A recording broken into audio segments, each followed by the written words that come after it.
Hello, dear students. God bless you all. Welcome back. First, let's talk about that in the first part of the story, we have learned that how Jerry got fascinated to have his own donkey, and he said his wish to his mother. Then, how his family members arranged a surprise, a donkey, as his birthday gift. So, let's see what happens the next. Okay, let's begin with the remaining part of this chapter's story, My Donkey Sally. So just pay attention now. So here the further paragraphs. The donkey came to a halt by my bedside and gazed at me out of enormous brown eyes.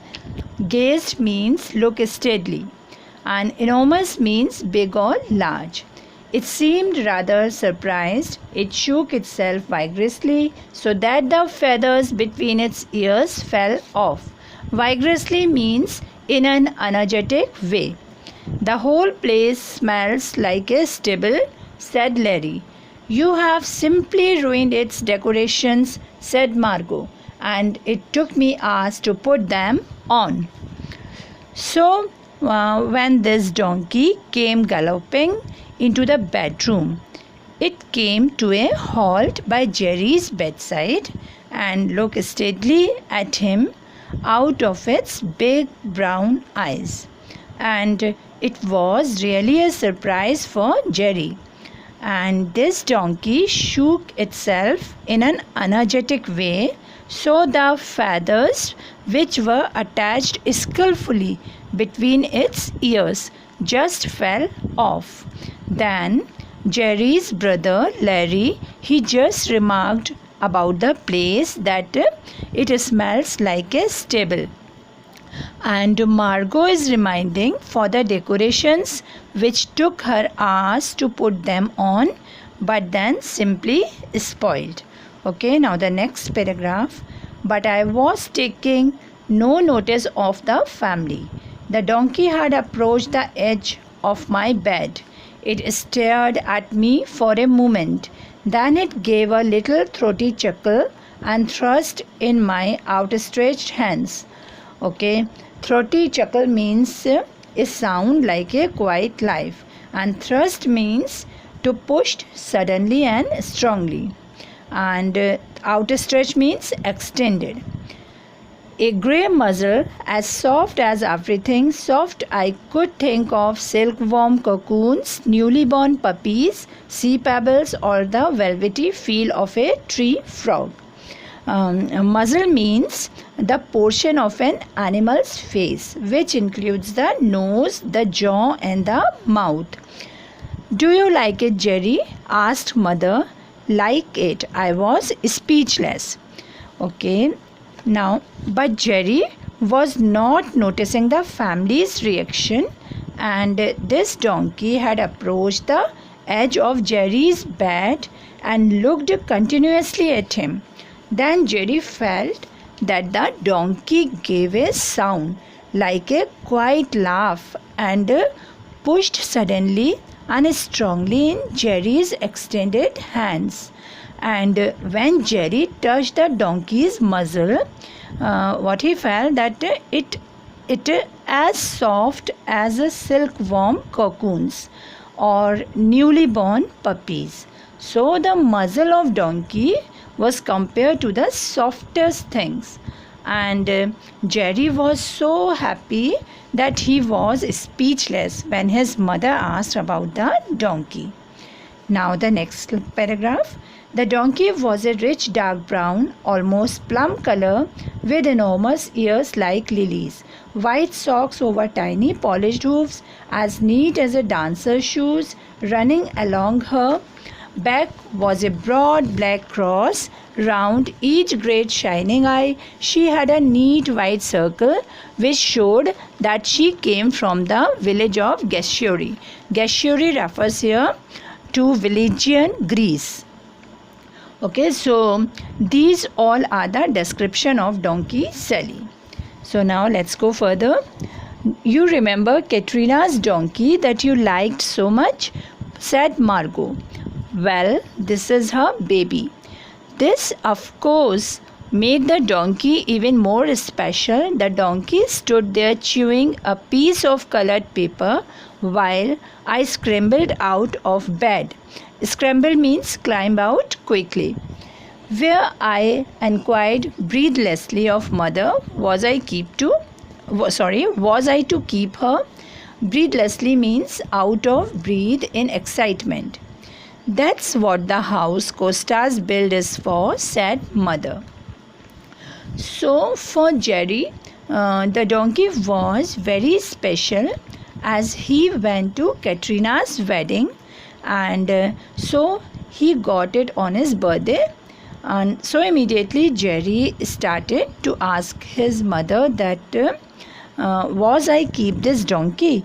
So mother said to him that's what the bamboo house Costas built is for.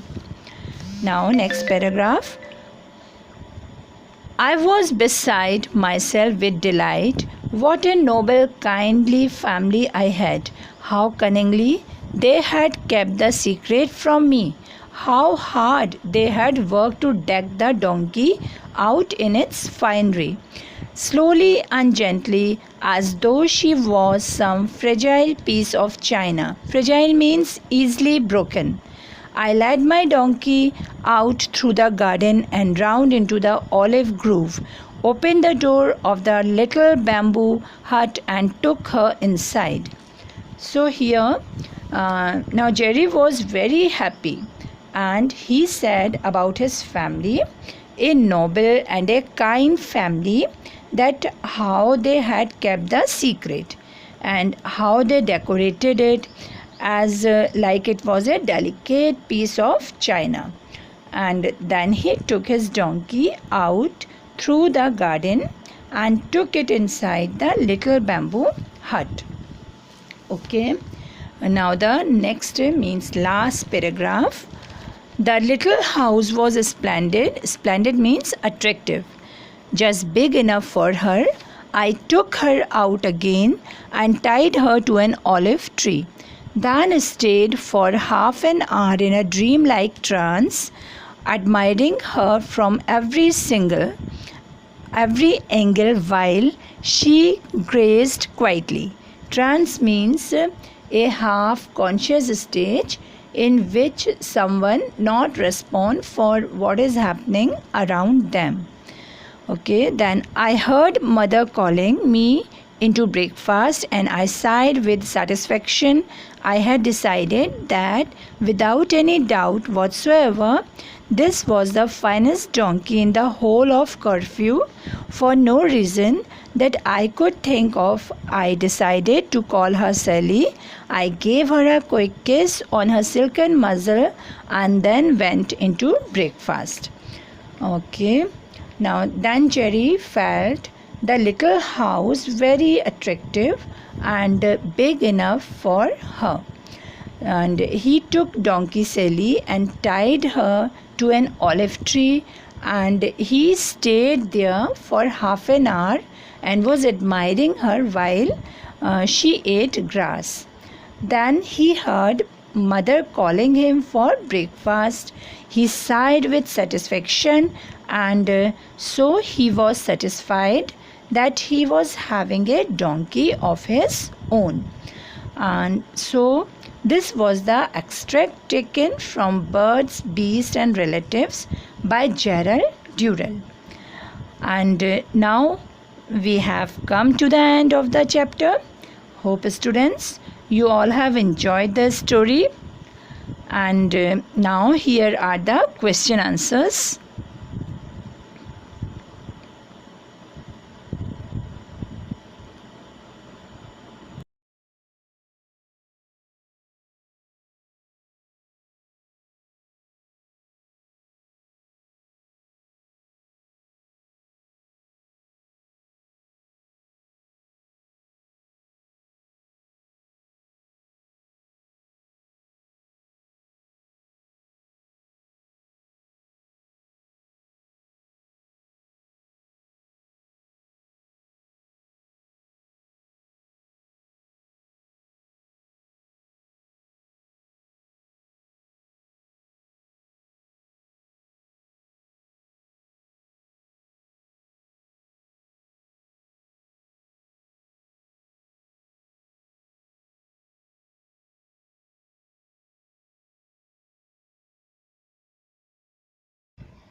Now, children, it's time to get your homework.